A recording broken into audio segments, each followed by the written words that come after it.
Мурдагы ички иштер министри Молдомуса Кангантиев 63 жаш курагында дүйнө салды. Бүгүн 14 февралда опера жана балет театрында маркумду акыркы сапарга узатуу зыйнаты болуп өттү. Коштошуу зыйнатына мамлекеттик катчы Сүйүнбек Кызманбетов, министрлер кабинетинин төрагасы Акылбек Жапаров жана маркумдун туугандары, кесиптештери, санаалаштары катышты.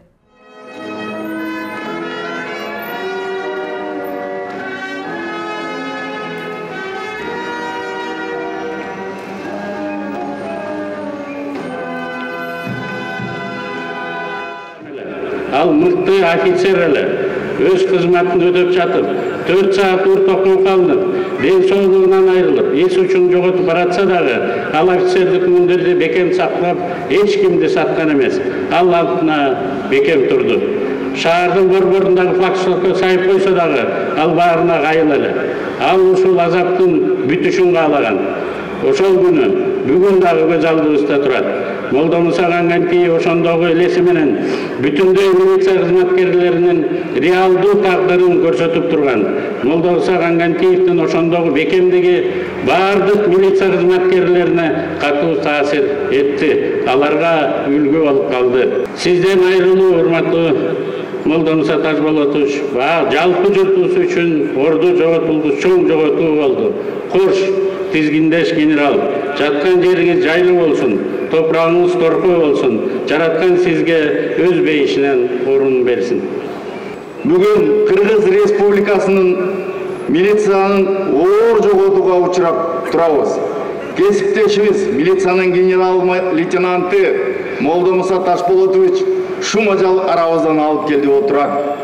Молдомуса Ташболотовичти Жалал Абад областында иштеп жүргөндөн бери жакшы билер элем.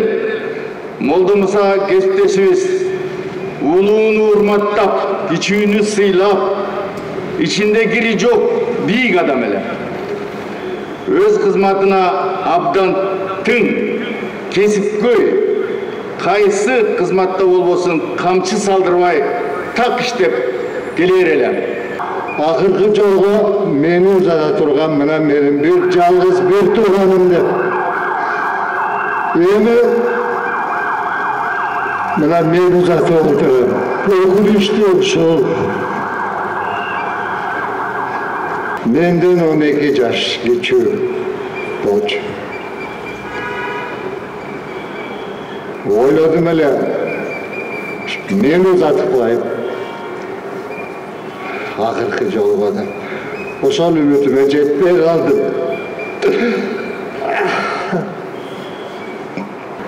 Ишендей турам. Эми менин жалгыз жылдызым. Кош, жаткан жериң жайлуу болсун. Кош.